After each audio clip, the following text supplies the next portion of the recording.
You pretty content with Caroline taking 20, 22 shots a game? I mean, she needs to be aggressive offensively for you? Yeah, I don't have a problem with that. I like when people that can shoot take a lot of shots. People that can score take a lot of shots. Because the alternative then is people who can't score taking a lot of shots. And,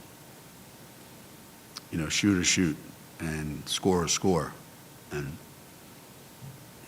we came out of a timeout and we ran a couple plays for Caroline specifically, and, she's not afraid of the moments.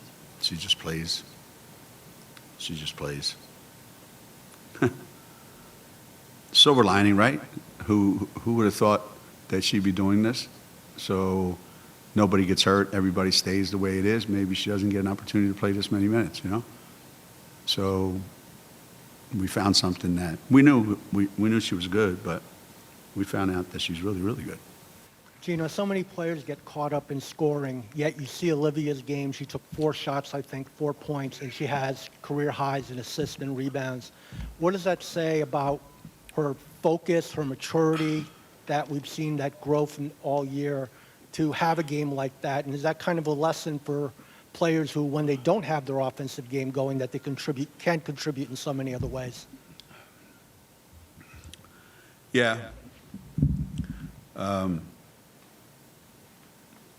That is kind of old school, Play good defense, rebound the ball, be a good ball handler.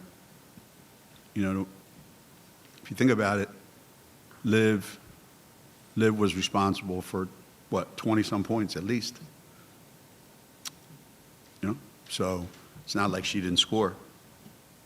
The passes that she threw led to scores. So everybody's got to do what they're really, really good at. Especially now, where we're down a bunch of guys, and everybody thinks that they, in some ways, everybody thinks that they can be that person. But, like I say to them all the time, we can't win it by ourselves. We can't win anything by ourselves, but we can't win without them either. So we got to have their best selves every night, because anything else wouldn't be enough. And I think Liv gave us her best self tonight. Our players are playing a ton of minutes, and they don't get much of a breather. And I think if we'd have tried to play faster, I think we would have been more fatigued at the end, the last 5 or 6 minutes. I wanted us to be in control of the game and get the shots that we wanted to get, not the ones that they wanted us to take. Under normal conditions, we would speed up the game right from the opening tap, because that's just how we play. But we can't play like that right now. Yeah, we still haven't gotten completely over that hump where we have a tendency to let teams back in, and a lot of times it's just what we do. St. John's is way better than their record. They're hard to play against, and Joe does a lot of really good stuff to get those guys shots. So you really got to play good defense against them. And at the same time, if you do get a 14-point lead or 15-point lead, whatever the case may be, they're not going to just stop playing. So they kept playing, and we started throwing the ball to them, and next thing you know, it's a 8-point game, whatever it was. And it's not like St. John's changed their defense. They just stayed doing what they were doing. And we have to have the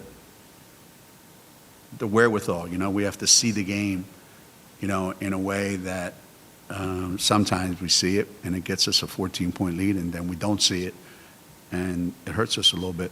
But the times that it happened today were shorter, and we fixed it quicker. We didn't kind of wallow in it, which was really good. So we made a lot of progress, in this last week or so since we got back from Oregon. I think we made a lot of progress. I asked the team the other day, maybe I told you this, I asked the team if they knew who Winston Churchill was, right? And one kid raised their hand, I won't give him away. She said, yeah. I said, who was it? It was president. I said, president of what? He said, United States.